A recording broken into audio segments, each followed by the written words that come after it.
folks. This is for the research methods class. It's Dr. G with just a little bit more of a fun application of observational research that might be a little bit of fun for you. Speaking of which, hey Smedley, how are you? This is actually kind of perfect that I just did this because I don't know if I've made you 100% aware that we do have a really cool companion site for our textbook called everydayresearchmethods.com. And you can take a look at different blog posts that your textbook author, Beth Morling, actually made. To highlight different examples and to get you thinking about some of the different concepts that are discussed in class. And so, one of the things that I thought was kind of fun and I promised I would share with you is a kind of a lighthearted article about how people talk to their dogs. There is a link that is provided to a New York Times opinion page. So, obviously, this isn't actually a scientific study, but you can easily see how this could potentially be adapted into a study.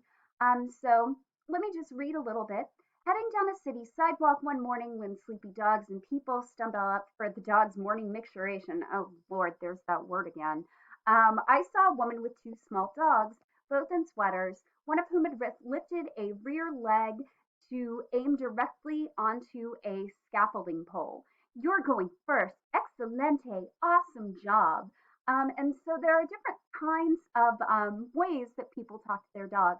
You're so cute and smart and worth money. I wish I could marry you. What are you doing? I don't even understand you. And I often talk that way to Smedley. Don't even think about it. Let's lead. Leader. Yay. Good stop. I really like that hawk, guys. Come on, you made it one more way. One last step. So you can kind of see there are some different ways that people talk. Um, I have a tendency to kind of baby my dog.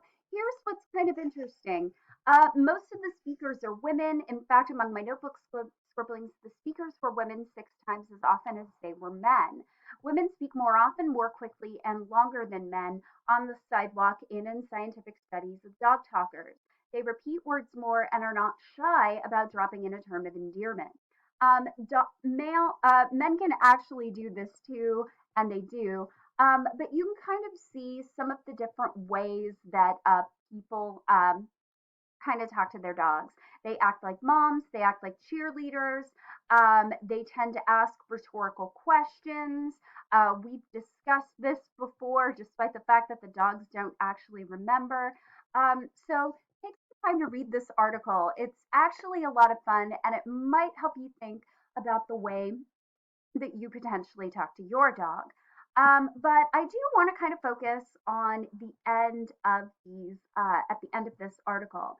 So for the blog post, if the author were to formally study how people talk to their dogs, the next step would involve coming up with a clear operational definition of each of the categories: cheering squad, mom commentary, perfectly implausible instructions. So, instructions to the dog that the dog is not capable of understanding because dogs don't speak English. So, you could think about how you would operationally define each of those categories. And then, if you wanted to, for fun, you could actually go out with these definitions in mind. And as a result, you could actually engage in the behavioral coding that we talked about.